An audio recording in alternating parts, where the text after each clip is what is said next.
One of the most famous Indigenous Australians in this country at the moment is a guy called Stan Grant, and he's got the nation's attention right now because he's a journalist. He's a journalist for the ABC, the Australian Broadcasting Commission, which is our national sponsored media outlet.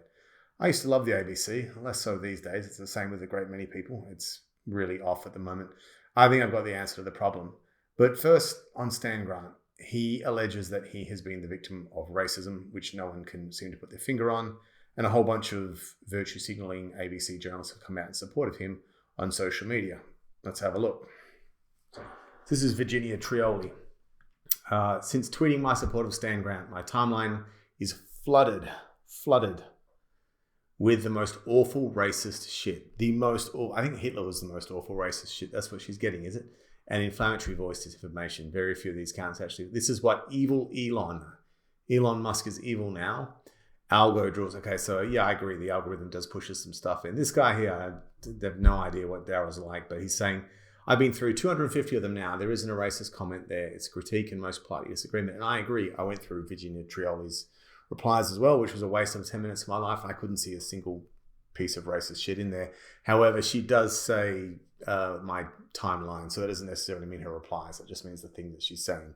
Why isn't it being kicked off Twitter? I'd be surprised if it was really racist shit. But nevertheless, Virginia Trioli is a journalist. So is Bridget Brennan. This is Stan Grant, by the way, this guy here. He's actually a really good journalist, and he's been around forever. He's been on the TV for as long as I've been watching it. Utterly broken. Waking up in the UK to read the depraved attacks. Look, I've been all over this. I've been watching this thing. There aren't any depraved attacks. There is a very divisive piece of policy going on in Australia right now as to whether or not we give specifically Aboriginal people, 2 to 3% of the population, some political rights that no one else has, which does seem to be some sort of contravention of just general democracy, but also human rights instruments regarding social conventions and politics, that they're going to get some ability to influence Parliament based on the colour of their skin.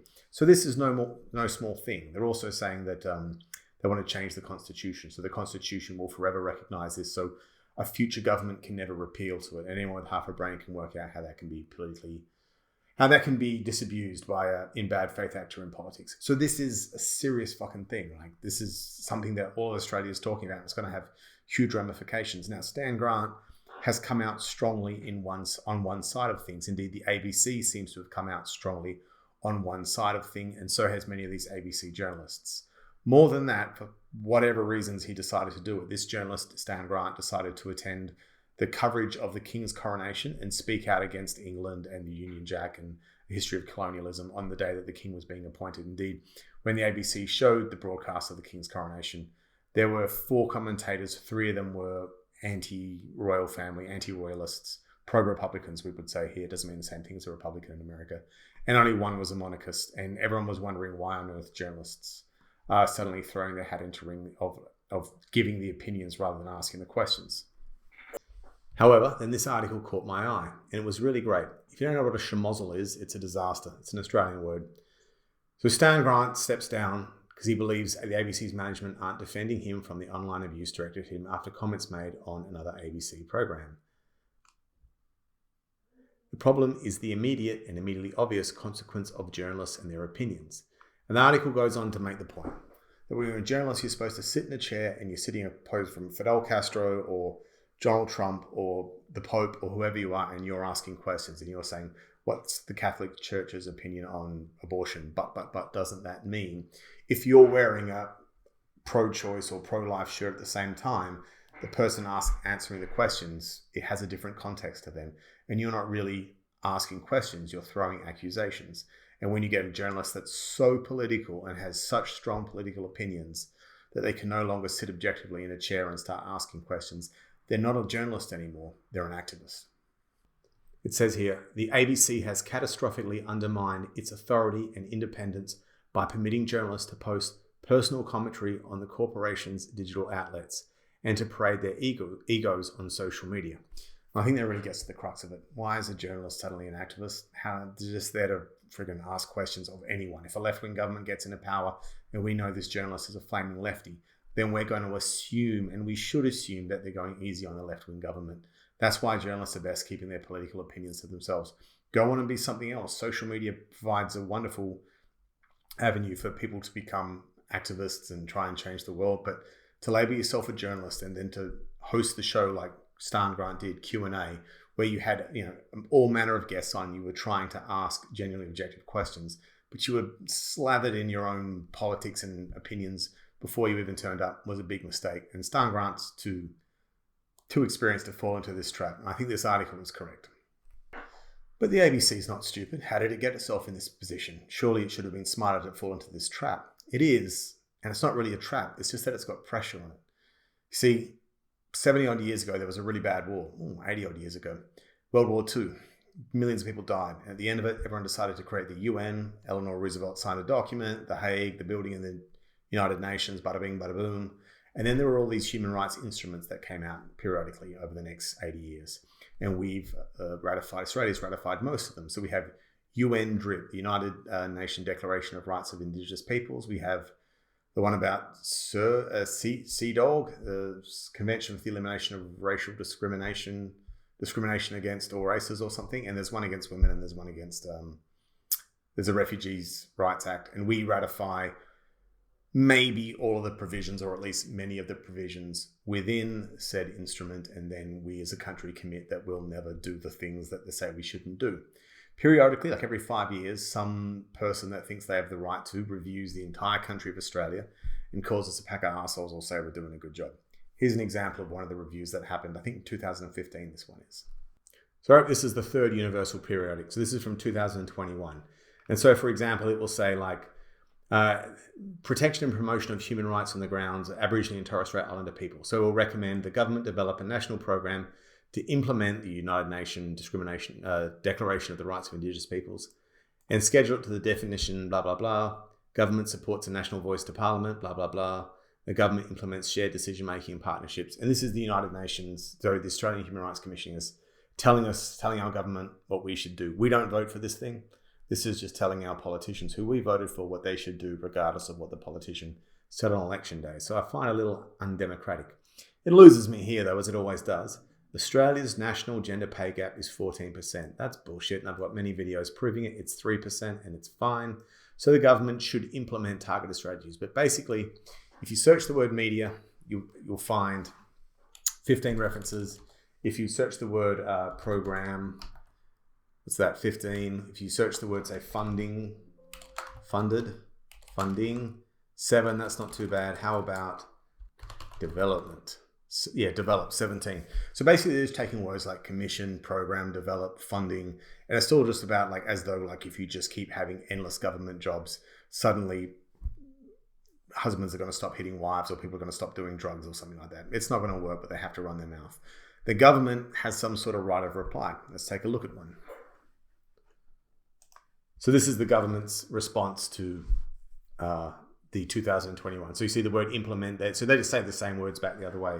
They've used implement 39 times. That's a lot. Funding, funded, 5, funding, 14, better. Program. So they just write the same sort of words back at them saying we're developing and funding a program. We should fix most things.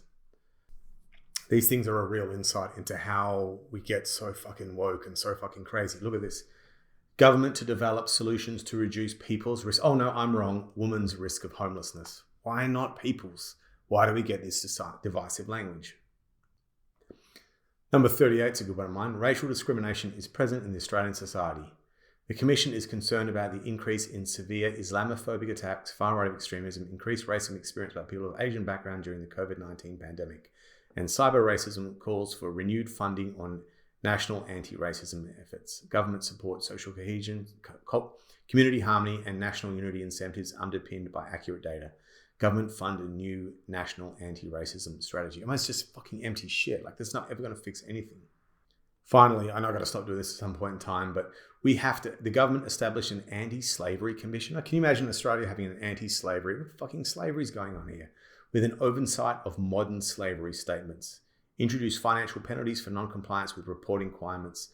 Who's going to report that they're slaving? Like, you're going to do a report with like, oh, I have 25 slaves.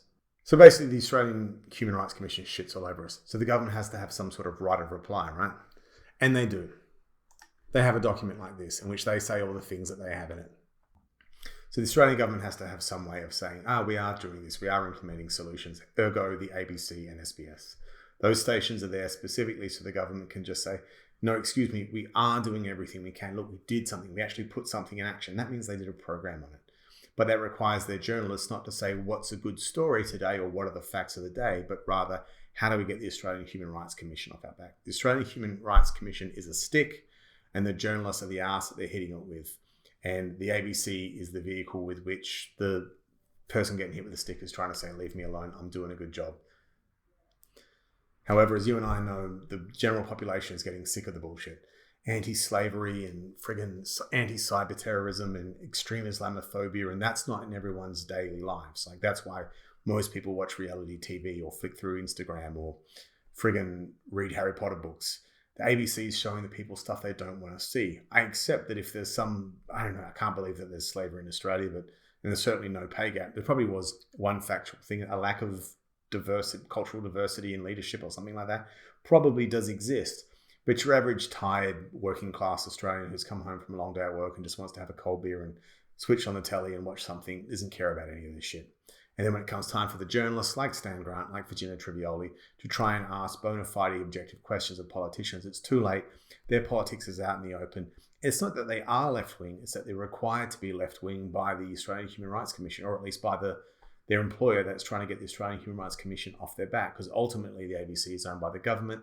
The government seem influenced by the Australian Human Rights Commission, and so these journalists don't stand a chance in hell. I don't know why any of them would ever work at the ABC, to be honest. That must be where you go to die when your career goes to die as a journalist anyway. So that's about long enough for this video. Stan Grant made a mistake in making his politics known while he was a journalist.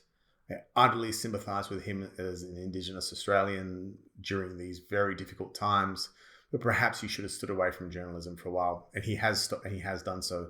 And certainly he probably should have stopped hosting Q&A, or at least introducing Q&A with, hi, I'm a proud Warragadigal man from bloody wherever, and acknowledgement to country and past and present and future and the rest of it, right before you had the left and right talk about things. Like, it was a bad way of always entering into it.